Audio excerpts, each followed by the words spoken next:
கண்மணி அன்புடன் அடுத்த வர எபிசோடில் பார்த்தீங்க அப்படின்னா இந்த மாதிரி இனிமேல் அன்பு வந்து இந்த கம்பெனியில் சாதாரண ஒரு எம்ப்ளாயி தான் அப்படின்னு சொல்லிட்டு ஒரு டாக்குமெண்ட் ரெடி பண்ணி அன்புக்கிட்ட வந்து அவங்க அப்பா சைன் வாங்க போகிறாங்க.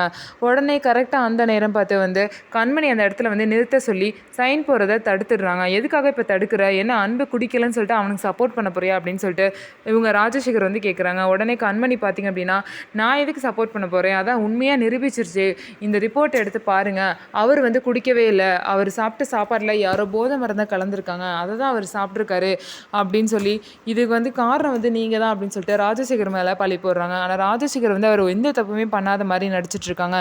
ஏற்கனவே பார்த்தீங்க அப்படின்னா அவருக்கு நிறையா வந்து ஆர்டர் வருது, நிறையா வந்து இதெல்லாம் எடுக்கிறாங்கன்னு சொல்லிட்டு நீங்கள் தான் வந்து அவர் முன்னேறக்கூடாதுன்னு சொல்லிட்டு அவர் வந்து செஞ்ச சாப்பாட்டிலலாம் வந்து விஷத்தை கலந்தீங்க. இந்த விஷயம் தெரிஞ்சப்போ எனக்கு ரொம்ப கோவமாக இருந்துச்சு, அப்படி பண்ண துணிஞ்ச நீங்கள் தான் இந்த விஷயத்தையும் பண்ணியிருக்கணும்னு சொல்லிட்டு கண்மணி சொல்கிறாங்க.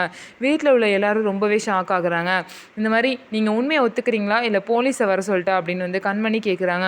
உடனே பார்த்தீங்க அப்படின்னா ராஜசேகரோட அம்மா வந்து என்ன போலீஸ் அது இதுன்னு சொல்கிறா, போலீஸ்லாம் போனால் நம்ம கம்பெனியோட மானம் போயிடும் அப்படின்னு சொல்லி யோசித்து பார்த்தீங்க அப்படின்னா இவங்களே வந்து அவங்க பையனை திட்டி வெளியே அனுப்புகிற மாதிரி அனுப்புகிறாங்க.